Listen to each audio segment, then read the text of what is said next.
유튜브 나오는 거 되게.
주님과 마주할 때 하나님께서 우리 근심의 옷을 벗기실 것입니다. 할렐루야.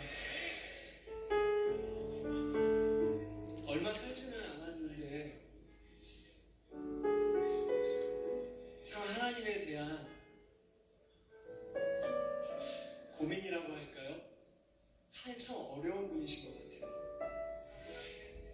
믿음으로면 모든 것을 다 견딜 수 있고 신앙으로 모든 것을 다 이겨낼 수 있다고 그 배움을 따라가지 못하는 저를 볼 때 굉장히 낙심하거든요. 근데 그런 주님께서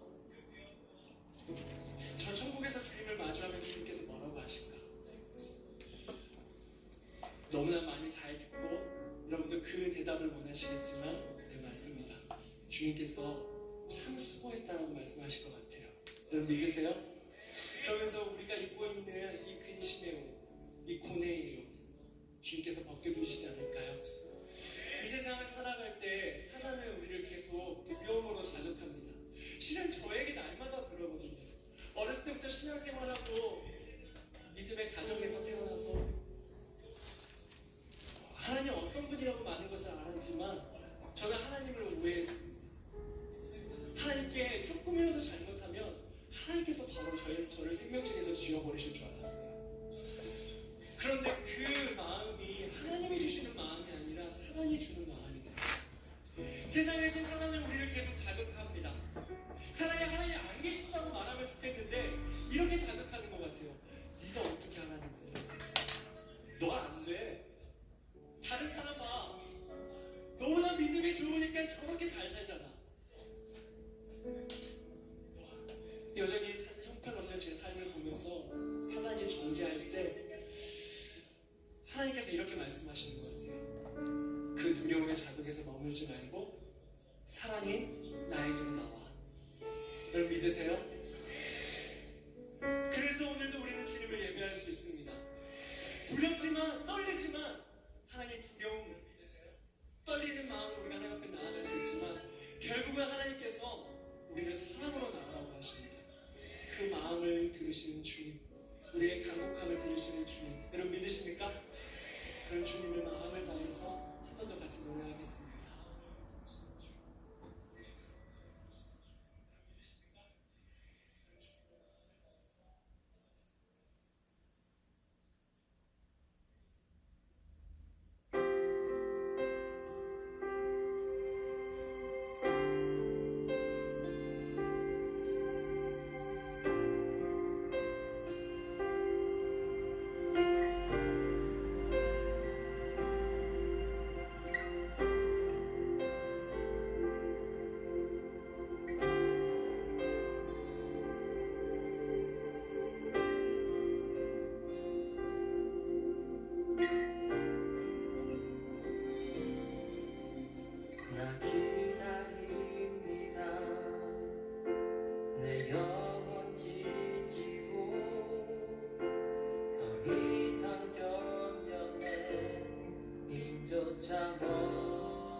기도하겠습니다. 사도신경 하심으로 신앙 고백하시겠습니다. 전능하사 천지를 만드신 하나님 아버지를 내가 믿사오며 그 외아들 우리 주 예수 그리스도를 믿사오니 이는 성령으로 잉태하사 동정녀 마리아에게 나시고 본디오 빌라도에게 고난을 받으사 십자가에 못 박혀 죽으시고 장사한 지 사흘 만에 죽은 자 가운데서 다시 살아나시며 하늘에 오르사 전능하신 하나님 우편에 앉아 계시다가 저리로서 산 자와 죽은 자를 심판하러 오시리라. 성령을 믿사오며 거룩한 공회와 성도가 서로 교통하는 것과 죄를 사하여 주시는 것과 몸이 다시 사는 것과 영원히 사는 것을 믿사옵나이다. 아멘. 찬송가 438장 찬송하시고 구현희 집사님 기도해 주시겠습니다.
기도하겠습니다.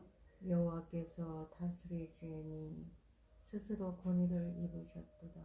여호와께서 능력의 옷을 입으시며 띠를 띠셨으므로 세계도 견고히 서서 흔들리지 아니하는도다.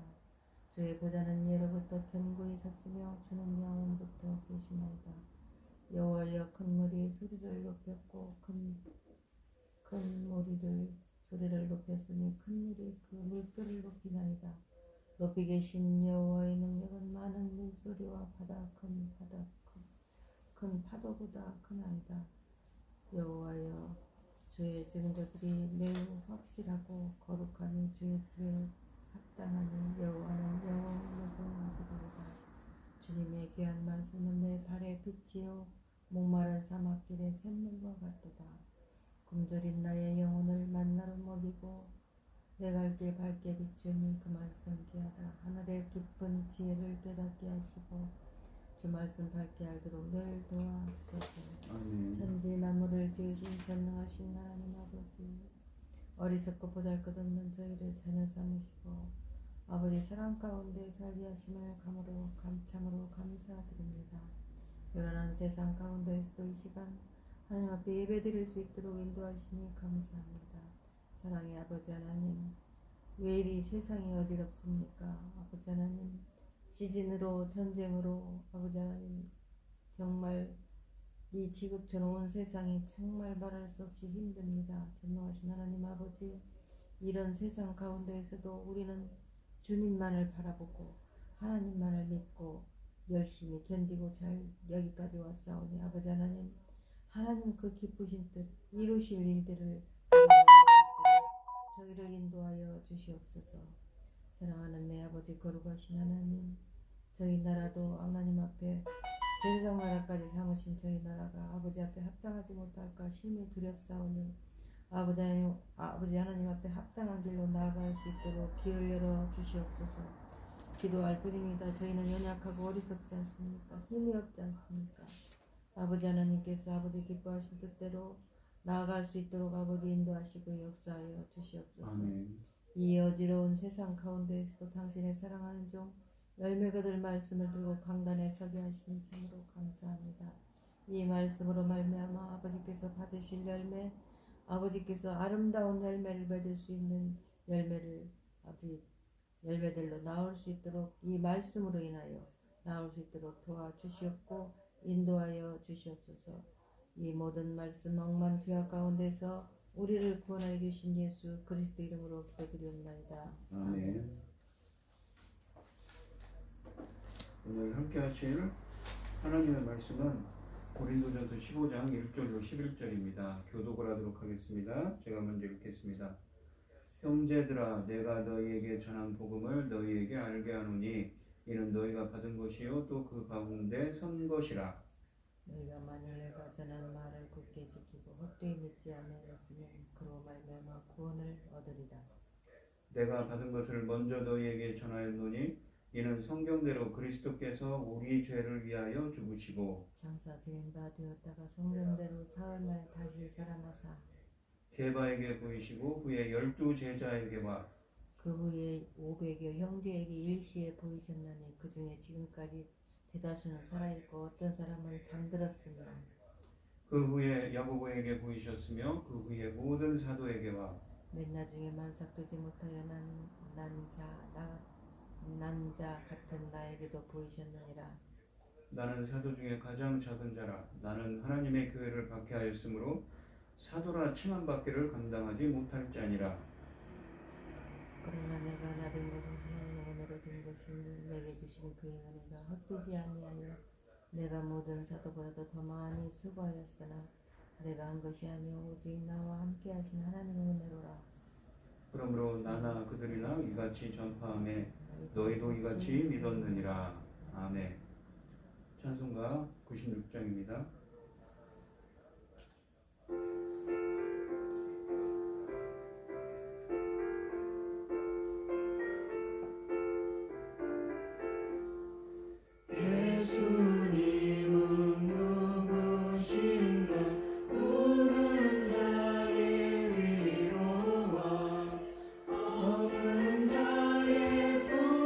풍성이며 전한 자의 높은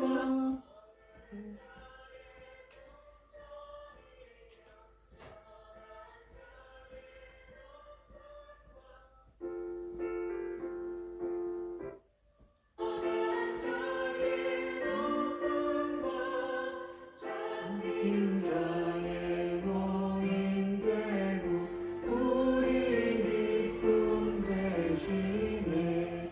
예수님은 누구신가 약한 자의 가난과 자의 빛이시며 병든 자의 고침과 죽은 자의 부활되고 우리 생명 되시네.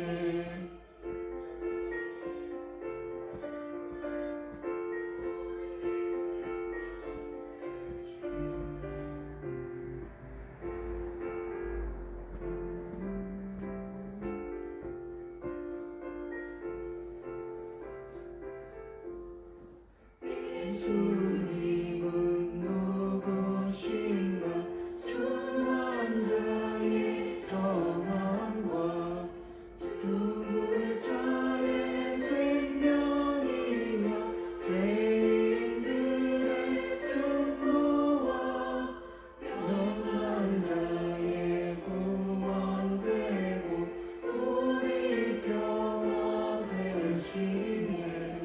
예수님은 누구신가 온열의 머리와 온 세상의 구주시며 모든 왕의 왕이요 심판하실 주님 되고 우리 영광 되시네.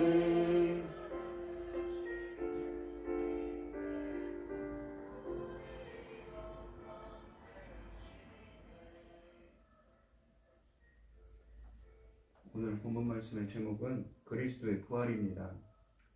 이 바울은 고린도전서의 결론 부분에서 예수 그리스도의 부활에 대해 강력하게 선포하고 있습니다.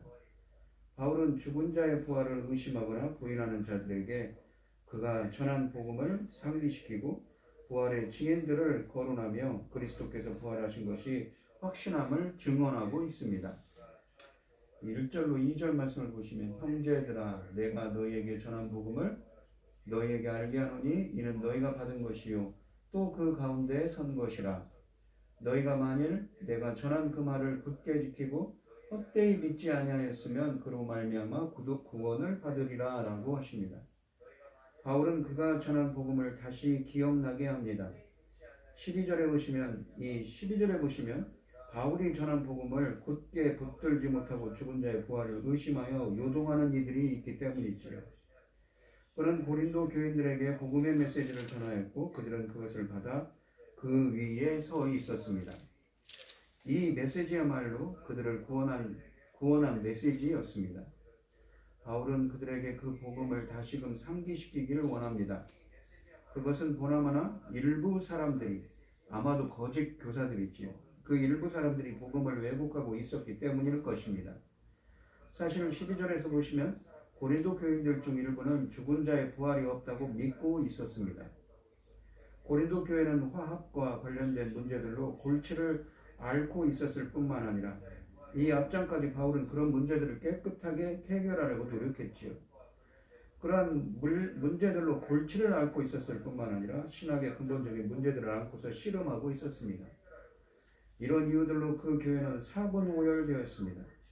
부활하신 그리스도를 직접 목격한 사도 바울은 이런 고린도 교인들을 이전에 그들이 듣고 받아들였던 그 메시지의 기본 원리들로 다시 데리고 갔습니다. 그 복음을 받아들여 그들이 구원을 받았기 때문에 이제는 그것을 굳게 지키는 일을 해야 했습니다. 만일 그렇게 하지 않으면 그것은 그들이 헛되이 믿는다는 뜻이나 다름없었습니다. 그들이 다른 메시지들과 다른 노선들과 거짓 교훈들에 그처럼 쉽게 흔들렸다면 그들이 신앙이라고 주장하던 것은 결코 신앙이 아닙니다. 자신들이 소유하고 있다고 생각하던 그 믿음이 그들에게 구원을 보장해 줄 수 없다면 그 믿음은 그야말로 무용지물에 불과한 것이지요. 여기서 굳게 붙들고 있다는 말과 헛된 믿음이란 이 표현을 통해 헛되이 믿을 가능성을 보게 됩니다. 복음을 굳게 붙들고 있지 않는 것을 헛되이 믿는다고 표현했습니다. 이런 사람들은 복음 안에 서 있지 않고 결국 넘어지게 되는 것이지요. 전한대로 받지 않고 헛되이 가르치고 헛되이 믿는 이들이 있습니다. 하지만 복음을 바르게 알고 굳게 지키는 것이 구원의 길입니다. 고린도 교회 기초는 바울이 그리스도에게서 받아 그들에게 전한 복음이었습니다. 성도가 그 기초 위에 뿌리 내리고 굳게 서면 구원의 열매가 맺힐 것입니다. 그런데 바울은 헛되이 믿지 아니하면이라는 단서를 붙이고 있습니다. 복음의 핵심인 부활을 부정하는 이들을 염두에 둔 말인 것이지요. 부활을 부정하는 것은 절반의 복음만 믿는 것이며 이런 반쪽 복음으로는 구원의 열매를 맺을 수 없습니다. 그래서 바울은 그들이 복음의 기초를 다시 튼튼하게 다져 구원에 이르도록 격려합니다. 우리도 복음의 기초가 바른지 늘 되새기며 그 위에 바른 신앙을 세워가야겠습니다. 3절로 4절 말씀을 보시면 내가 받은 것을 먼저 너희에게 전하였노니 내가 받은 것은 무엇입니까? 바로 그리스도께서 받은 복음이지요. 이는 성경대로 그리스도께서 우리 죄를 위하여 죽으시고 장사 지낸 바 되었다가 성경대로 사흘 만에 다시 살아나사라고 하십니다. 이 내가 받은 것이라고 3절에 되어 있는데 이 표현은 바울이 그리스도로부터 특별한 계시로 받은 것을 의미합니다. 이것은 바울이 전한 복음의 신적인 기원과 확실함을 보여주고 있습니다. 다른 모든 사도들과 마찬가지로 바울이 전하는 복음의 메시지는 다메섹 도상에 부활하셔서 빛으로 오신 예수 그리스도를 만나고 그리스도께 직접 받은 것이었습니다. 바울은 받은 것을 전에 먼저 고린도에 전했습니다. 복음의 핵심적인 주제가 여기에 나타나 있습니다. 바울이 먼저 전해받은 중요한 세 가지 사실은 다음과 같지요. 첫째는 성경대로 그리스도께서 우리 죄를 위하여 죽으셨다고 하십니다. 이 메시지가 사실이 아니라면 그리스도의 죽음은 아무런 가치가 없으며 그분을 믿는 사람들은 여전히 자신들의 죄 가운데서 아무런 희망 없이 살 수밖에 없습니다. 그러나 하나님의 아들로서 죄 없으신 그리스도께서 죄의 심판을 담당하사 죄를 위해 죽으심을 당하셨습니다. 이로써 믿는 자들은 죄를 용서받을 수 있게 되었습니다. 여기 성경대로라는 구절은 시편 16편 8절로 11절과 이사야서 53장 5절과 6절 등 이 사건에 대한 구약의 예언들을 가리킵니다. 그리스도의 죽음도 부활도 우연한 일이 아니라 성경의 예언이 성취된 것이라는 의미입니다. 그리스도께서 십자가에서 죽으심은 우연한 사고도 우발적인 결과도 아니었습니다. 이것이야말로 모든 믿는 자들에게 구원을 가져다 주기 위해 영원 전부터 준비된 하나님의 계획이었습니다. 두 번째로는 장사 지낸 바 되셨습니다. 그리스도의 죽으심이 사실이라는 것은 그분의 장례가 사실이라는 데서 분명하게 밝혀집니다. 바울 시대의 거짓 교사들에서 시작해서 오늘날의 거짓 교사들에 이르기까지 많은 사람들이 그리스도의 실제적인 죽으심을 평가절하하려고 합니다. 그러나 예수 그리스도께서는 십자가에서 실제로 죽으셨고 무덤 속에 실제로 장사되셨습니다. 세 번째로는 성경대로 사흘 만에 다시 살아나셨습니다. 그리스도의 부활을 가리켜 헬라어로 에게이로 일으켜졌다라는 수동태를 씁니다. 이것은 이른바 신적 수동용으로 하나님의 행위를 나타내고자 하면서 경외의 대상인 하나님의 이름을 주어로 사용하지 않고자 할 때 쓰는 유대인들의 독특한 어법이었습니다. 그리스도가 사흘 만에 일으켜졌다는 말은 그리스도께서 그를 사흘 만에 죽은 자들 가운데서 부활시켰다는 말입니다. 로마서 6장 4절에 쓰여져 있지. 하나님께서 이렇게 우리의 죄들을 위해 죽은 그리스도를 부활시킴으로써 하나님은 과연 그의 죽음이 우리의 죄들을 위한 것, 즉 우리 죄들을 씻어버린 속죄 제사로 확인한 것입니다. 성부께서 죽은 자 가운데서 그를 일으키셨습니다. 복음서에 기록된 대로 그분은 무덤 속에서 죽은 자로 지내시다가 사흘 만에 안식일 전날부터, 그러니까 사흘 만에 부활하셨다고 하는데 어떻습니까? 안식일 전날에 십자가에 못 박혀 있었거든요. 그런데 안식일을 지나고 안식일 다음 날에 부활하셨습니다. 부활을 하신 날이 바로 주일로 우리가 생각하죠. 그러니까 유대인의 그 날짜 계산은 하루로 칩니다. 안식일 전날, 안식일 다음 날입니다. 근데 우리는 이틀로 치죠. 이틀로 생각하지만 유대인들의 날짜 계산법으로는 3일입니다. 그 3일 만에 생명을 다시 얻으신 것입니다. 또 이 일은 성경대로 일어났습니다. 예수님은 요나 선지자의 말을 인용하셨는데 마태복음 12장 40절에 보시면 요나가 밤낮 사흘을 큰 물고기 뱃속에 있었던 것 같이 인자도 밤낮 사흘을 땅속에 있으리라 라고 하십니다. 이 말씀은 구약성경 요나서 1장 17절에 예언되어 있는데 사흘과의 연관성을 보여줍니다. 시편 16편 8절로 11절과 시편 110편도 역시 메시아의 부활을 예언하고 있습니다. 5절 말씀을 보시면 게바에게 보이시고 후에 12제자에게 와 라고 되어 하십니다. 말씀하십니다. 예수님은 부활하신 이후에 다양한 사람들에게 여러 차례 모습을 드러내셨습니다. 그중 몇 사람을 바울이 여기서 언급하고 있는데 그가 처음으로 언급한 것은 누가복음 24장 34절에 나와 있는 게바에게 모습을 보이신 사건입니다.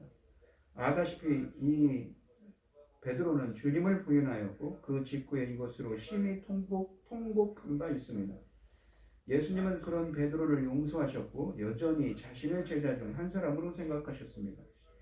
더욱이 아직 생겨나지도 않은 교회를 완성할 막중할 사명을 베드로에게 맡기셨습니다. 또한 예수님은 12제자에게도 모습을 보이셨습니다. 12제자라는 표현은 초대 제자들을 부르는 일종의 고유 명칭입니다. 그렇지만 그렇게 불렀다고 해서 12사람이 모두 그 자리에 있었다는 것을 항상 의미하지는 않았습니다. 부활 무렵에 가룟 유다와 또 다른 사도인 도마는 그리스도께서 처음 모습을 보이셨을 때 그 자리에 있지 않았습니다. 이러한 예수님의 이 출현 사건들은 마가복음 16장 14절, 누가복음 24장 36절로 43절, 요한복음 20장 19절로 31절에 기록되어 있습니다. 바울은 많은 사람들이 예수님의 부활 이후에 그분을 목격했다고 적고 있습니다. 부활은 역사적인 사실입니다. 6절 말씀을 보시면 그 후에 500여 형제에게 일시에 보이셨나니 그 중에 지금까지 대다수는 살아있고 어떤 사람은 잠들었으며 라고 하십니다. 이 사건은 여기 외에 다른 곳에는 기록되어 있지 않습니다. 500명에게 보인 사건 말입니다. 목격자들의 수가 줄잡아 500여 명이었다는 사실은 이 그리스도의 부활을 부정하는 회의주의자들로 하여금 부활 사건을 소수 추종자들만의 목격담으로 무시해버리기 전에 의심을 멈추고 깊이 생각하게 합니다. 이 모든 사람들이 일시에 그분을 보았으며 바울이 이 서신을 쓰고 있을 당시에도 그들 가운데 대다수는 살아있고 어떤 사람은 잠들었다고 합니다. 잠들다라는 표현은 구약 성경에서 어떻습니까? 유대인들의 이 어법인데 죽음을 의미하는 말입니다.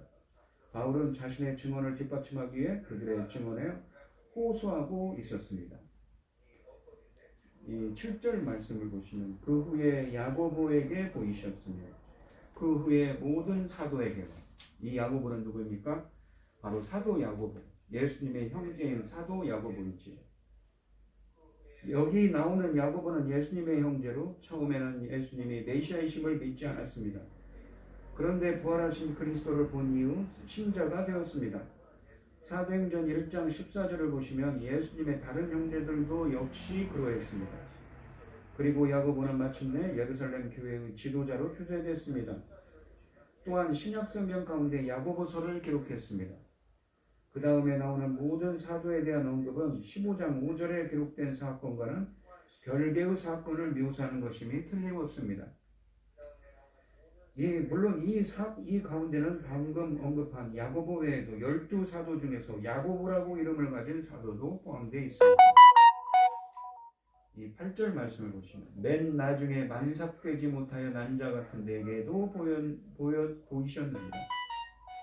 사도임을 증명하는 자격 가운데 하나는 예수 그리스도를 목격했다는 사실이었습니다. 예수님이 맨 나중에 바울에게도 보이셨다는 점에서 바울은 자신을 사도라고 부를 수 있었습니다. 이 사건은 다메섹 도상에서 예수님을 만난 것을 기록한 사도행전 9장 3절로 6절에 기록되어 있습니다. 만삭되지 못하여 난자 같다라는 것은 문자 그대로 직역하면 조산으로 태어났다는 말입니다. 바울이 예수 그리스도를 본 것이 특별 케이스였음을 의미합니다. 다른 사도들은 부활 전에 예수님을 보았으며 거의 3년 반 동안 그분과 동고동락하며 여행을 다녔습니다. 바울은 최초로 부름을 받은 12사도 중에는 속하지 않았지만 부활하신 그리스도께서 그에게 나타나셔서 그는 사도가 되었지요. 그래서 자신을 만삭되지 못하여 난자 같은 조산한 사람 같은 그런 특별 케이스로 사도가 되었다고 표현하는 것입니다. 9절 말씀을 보시면 나는 사도 중에 가장 작은 자라 나는 하나님의 교회를 박해하였으므로 사도라 칭함받기를 감당하지 못할 자니라 라고 하십니다. 열성적인 바리새인이었던 바울은 하나님의 교회의 원수였습니다. 심지어 사도행전 9장 1절로 3절을 보시면 성도들을 핍박하고 옥에 가두기까지 했습니다. 이 구절에서 바울은 죄인들을 죄에서 이끌어내어 하나님의 나라로 인도하시는 하나님의 엄청난 은혜를 고린도 교인들에게 상기시켜주고 있습니다. 여기서 바울이 자신을 가리켜 사도 중에 지극히 작은 자라고 스스로를 자칭했다고 해서 자신을 비하하고 있는 것은 아닙니다. 이 표현은 그가 핍박했던 행동에 기인한 반성과 겸손의 태도라고 보는 것이 적절합니다. 비록 모든 사도들이 죄에서 구원을 받았지만 자신은 더 적극적으로 하나님의 교회를 핍박했었다는 사실을 잘 알고 있었습니다. 자신이 얼마나 큰 과오와 죄에서 구원을 받았는지 생생하게 인식하고 있었던 것입니다. 그래서 더더욱 자신이 사도라 칭함을 받기에 감당치 못할 자임을 알았습니다. 오직 하나님의 은혜로 그는 그런 특권과 책임을 맡을 수 있었습니다. 바울은 자신이 그리스도의 사도로 부르심을 받은 것에 대해 그럴 자격이 없다고 느꼈습니다. 두말할 나이도 없이 바울은 사도들 가운데서 가장 영향력 있는 사도였지만 본인은 철저히 겸손한 자세를 취했습니다. 자신이 누구보다 열심히 일했고 또 많은 일들을 이루어냈다는 것도 알았지만 오로지 하나님께서 자신에게 자비와 은혜를 가득 부어주셨기 때문에 그럴 수 있었음을 잘 알고 있었습니다. 참된 겸손은 자신이 무가치한 존재임을 시인하는 것이 아닙니다. 자신을 통해 하나님의 역사하심을 인정하는 것이지요. 이 10절로 11절 말씀을 보시면 그러나 내가 나된 것은 하나님의 은혜로 된 것이니 내게 주신 그의 은혜가 헛되지 아니하냐. 내가 모든 사도보다 더 많이 수고하였으나 내가 한 것이 아니요 오직 나와 함께 하신 하나님의 은혜로라. 그러므로 나나 그들이나 이같이 전파하며 너희도 이같이 믿었느니라 라고 하십니다. 이 바울도 그러하거니와 다른 어떤 사도들도 사도의 지위를 얻은 것에 대해 자신의 공로로 된 것이라고 자랑할 수 없습니다. 그들 모두 하나님의 은혜로 그 자리에 부름을 받았습니다. 오직 죄인들에게 부어주시는 하나님의 은혜로 바울은 구원을 받았고 봉사할 능력을 얻었습니다. 확실히 그러했습니다. 그는 다른 모든 사도보다 더 많이 수고했다고 적고 있습니다. 이것은 결코 교만에 찬 자랑이 아니었습니다. 왜냐하면 자신의 수고는 그와 함께 하신 하나님의 은혜로 된 결과였음을 알고 있었기 때문이지요. 바리새인이라는 이전의 신분과 그리스도인들을 핍박했던 이전의 직업 때문에 회심 후에 다른 사도들보다 더 심한 핍박을 받았습니다. 따라서 동일한 메시지를 전하더라도 더 많이 수고해야 했던 것이죠. 그는 디모데전서 1장 15절로 16절에서 디모데에게 이렇게 말하고 있습니다. 빛보다 모든 사람이 받을 만한 이 말이요 그리스도 예수께서 죄인을 구원하시려고 세상에 임하셨다 하였도다. 죄인 중에 내가 괴순이라. 그러나 내가 긍휼을 입은 까닭은 예수 그리스도께서 내게 먼저 일체 오래 참으심을 보이사 후에 주를 믿어 영생 얻는 자들에게 본이 되게 하려 하심이니라 라고 하십니다. 이 은혜라는 말은 하나님의 인간들을 위한 구속의 행위로서 즉 인간들의 공로에 부응하는 것이 아니라 하나님께서 그의 아들 예수 그리스도를 통해 그들에게 먼저 그리고 거저 베푸시는 구원의 사랑이며 긍휼입니다. 하나님께서 인간에 대해 그 죄와 무가치함에도 불구하고 그 크신 사랑으로 인해 사죄와 생명을 주심을 말합니다. 바울은 자신의 모든 사역을 자기에게 베풀어 주신 하나님의 은혜 덕택으로 돌립니다. 실상 그는 어느 누구보다 더 많은 일을 하였지만 그것을 자신의 공로로 돌리지 않고 그러한 능력을 부여하신 하나님의 은혜로 설명하는 것이지요. 이러한 그의 겸손은 그가 이전에 하나님의 교회를 핍박한 일에 대해 얼마나 아프게 생각하였는가를 반영하고 있습니다. 바울이 예수 그리스도 안에서 또는 예수 그리스도를 통해서 인간들에게 베푸신 하나님의 구원의 사랑을 이 개념으로 설명하게 된 것은 분명히 그의 담에색 체험에 근거하고 있습니다. 전혀 자격 없는, 전혀 공로가 없는 죄인들에게 하나님께서 거저 베푸시는 사랑입니다. 교회의 핍박자로서 하나님께 대항하였던 죄인 바울은 담에색 도상에서 빛으로 오신 예수 그리스도를 만나고 우리의 구원은 인간의 지혜나 선행으로 이루어질 수 없고 전적으로 하나님의 은혜에 의해서만 가능한 것임을 깨달았습니다. 그래서 그는 그의 담에색 도상 체험을 통해 논할 때마다 하나님의 은혜를 말하지 않을 수 없습니다.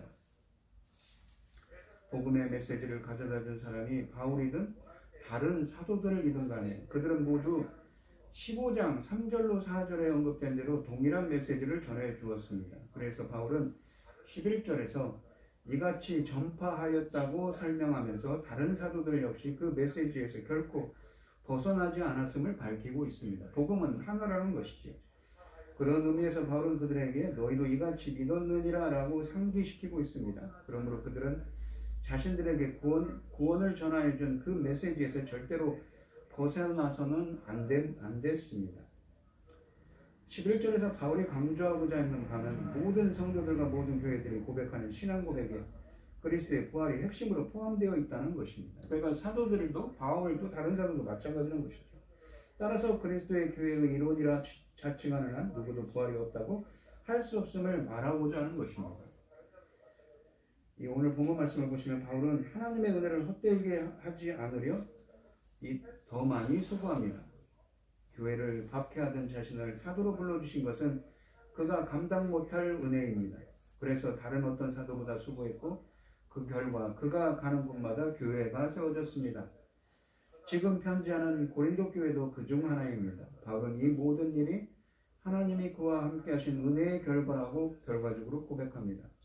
나의 다 된 것은 하나님의 은혜라는 고백은 바울뿐 아니라 나의 고백이고 부르심을 받은 모든 그리스도인의 고백이 되어야 합니다. 여러분도 하나님의 은혜를 체험하고 바울처럼 나의 다 된 것은 모든 내가 한 것이 아니요 오직 나와 함께 하신 하나님의 은혜로라 라고 고백할 수 있는 여러분들이 되시기를 축원드리겠습니다. 기도하겠습니다. 하나님 아버지 감사합니다. 오늘 주신 말씀에서 사도 바울은 이 고린도 교회가 그리스도의 부활에 대해서 부정하는 그러한 것들을 타파하기 위해서 그와 그리스도의 부활은 그의 죽으심으로부터 부활하심은 역사적인 사건이라는 것을 얘기하면서 오직 하나님의 은혜로 이러한 구원에 이르게 되었음을 설파하고 있습니다. 사도 바울의 고백처럼 자신의 신앙 고백처럼 나 된 것은 내가 한 것이 아니요 오직 나와 함께 하신 하나님의 은혜로라 이렇게 고백할 수 있는 저희들이 되게 하여 주시옵소서. 인도하여 주시옵소서. 이 모든 말씀 거룩하신 예수 그리스도 이름으로 기도합니다. 아멘. 찬송가 310장입니다. 하시고 축도하심으로 오늘 예배를 마치겠습니다.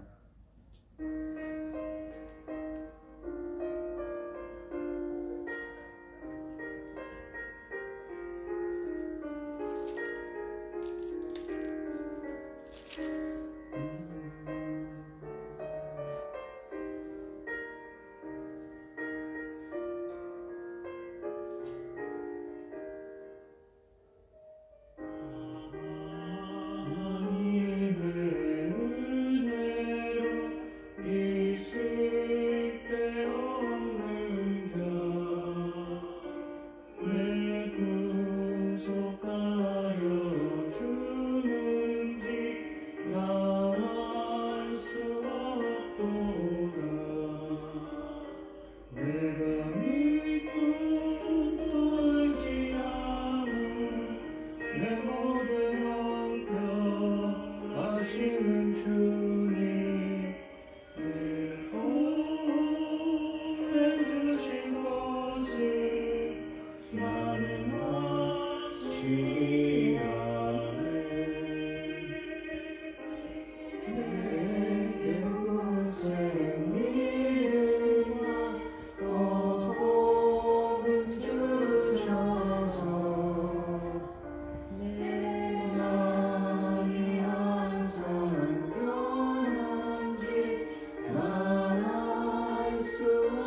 내 모든 형편 아시는 주님 늘 보호해 주실 것을 나는 확실히하네.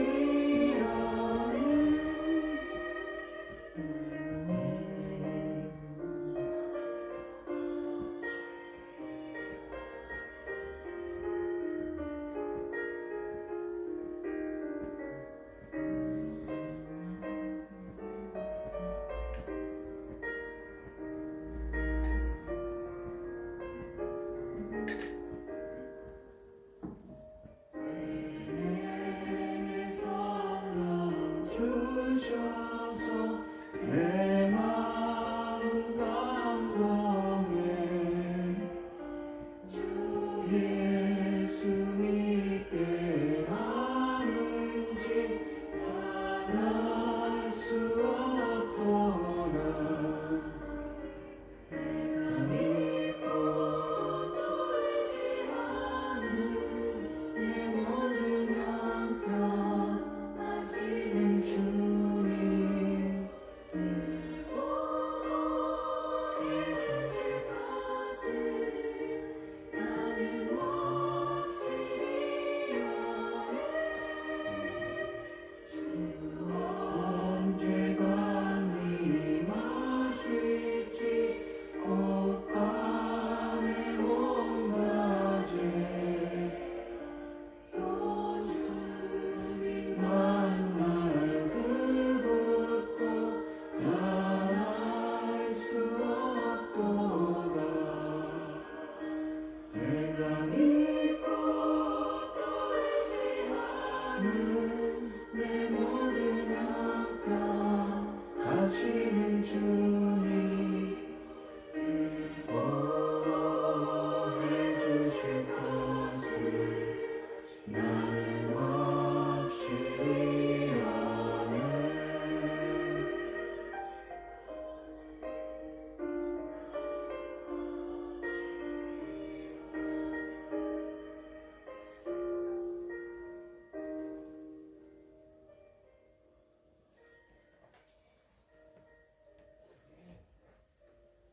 이제는 주 예수 그리스도의 은혜와 하나님의 극진하신 사랑과 성령의 교통하심이 성도들 머리머리 위에 이제로부터 영원히 함께 있을지어다. 아멘.